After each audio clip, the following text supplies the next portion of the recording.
À l'issue d'un mois de compétition sur France 2, Renaud a gagné les Masters 2022 de N'oubliez pas les paroles. Pour Télé Loisirs, le candidat belge revient sur son très beau parcours. Clap de fin pour les Masters 2022 de N'oubliez pas les paroles. Ce samedi soir, Nagui présentait la dernière soirée de compétition sur France 2. Après un mois de jeu, 4 demi-finalistes se sont affrontés, Renaud, N-4 au classement, et Elodie, N-32, suivi d'Hervé, N-6, et Manon, N-10. Les deux jeunes femmes ont malheureusement perdu aux portes de la finale, laissant le champ libre aux garçons qui ont chacun brillé sur un match. Au terme du duel retour, c'est le Belge du lot qui s'est imposé. Une grande première pour Renaud. L'instituteur a dressé le bilan de son aventure avec Télé Loisirs. Téléloisirs.fr, comment avez-vous appréhendé cette 4e année de participation au Master? Renaud, j'étais beaucoup plus détendu que les fois précédentes. Mes révisions étaient moindres, ce qui fait que j'avais moins d'a priori, si je perdais. L'année dernière, je m'étais mis beaucoup trop de pression. Je révisais jusqu'à 7 heures par jour. À chaque fois, votre grande frustration est de ne pas avoir suffisamment révisé. Mais comment faire pour ne pas devenir dépendant de ces révisions justement? Personnellement, j'ai toujours le plaisir de jouer, dans le sens où j'ai toujours écouté de la chanson française. À l'aube de mon parcours initial, je faisais souvent mes révisions lors des trajets en voiture, par exemple. Et j'ai gardé un peu cette notion de plaisir. Le jour où je la perdrai, j'arrêterai de réviser. Avez-vous changé votre routine? Pas vraiment, je continue de travailler continuellement, une petite heure tous les jours, plutôt que de tout faire à la dernière minute. J'essaye de faire ça progressivement avec mon épouse, qui me fait réviser les mêmes chansons, thématiques récurrentes dans le jeu, notes de la rédaction.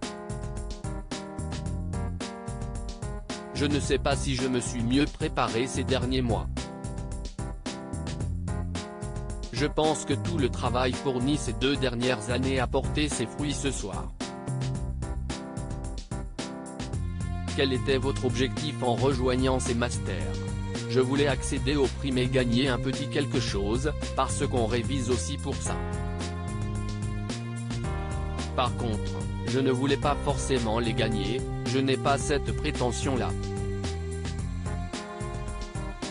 J'avais envie de me frotter au meilleur des meilleurs afin de voir si mon travail personnel allait payer. Y a-t-il un moment dans la compétition où vous vous êtes senti en danger? Oui, alors je ne vais pas dire que j'avais des prédictions par rapport aux candidats qui allaient se qualifier, mais je savais que les candidats extrêmement forts allaient tomber face à moi. Même si on est dans une routine où les gens sont plus performants qu'à l'époque où moi j'arrivais. Je savais que KL était un candidat aux connaissances très fraîches, puis Arsène, N-32, a été assez impressionnant. J'ai aussi rencontré Geoffrey, N-14, et c'est celui qui a le plus révisé cette année. Je suis donc tombé que sur des costauds. Et c'est ce que j'aime. Je préfère perdre face à ce genre de profil plutôt que de gagner face à une personne plus relaxe. La finale contre Hervé, c'est finalement la rencontre entre 2 anciens. Cette position vous dérange? Pas du tout. Cela va bientôt faire 4 ans que je suis dans la famille N'oubliez pas les paroles et affronter Hervé, qui est un candidat emblématique, c'est un peu rigolo, en effet. Dans le sens où on voit que les anciens se sont adaptés à la nouvelle formule avec des super maestros.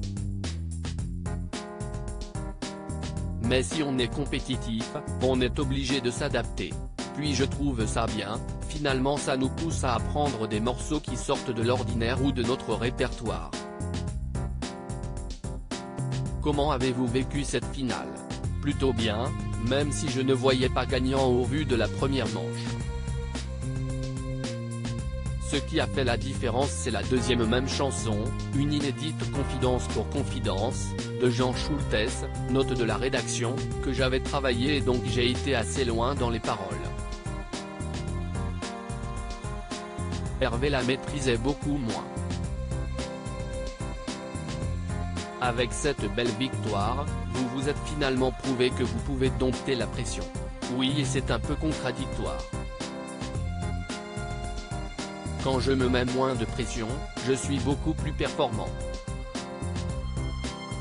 Lors de la Ligue des Maestros l'année dernière, que j'ai eu la chance de remporter face aux 4 premiers candidats du classement, j'y suis allé en étant très relâché. Je dirais que j'étais dans le même état d'esprit cette fois-ci. Quoi qu'il arrive, rien qu'en montant sur le plateau, j'ai déjà gagné. Cela m'a fait du bien aussi de revoir des amis comme Tony, N-27, Hervé, de découvrir des candidats plus récents comme Kael et Geoffrey. Quand on parle de famille, ce n'est pas truqué. Vous repartez avec une belle somme. Avez-vous des projets à réaliser avec vos 76 000 €? On compte installer des panneaux photovoltaïques pour pouvoir économiser sur l'énergie, avoir une énergie plus verte. Et puis pouvoir voyager un peu plus loin que l'Europe. À lire aussi Hervé, n'oubliez pas les paroles, le finaliste des Masters 2022 dévoile la date de sortie de son premier album.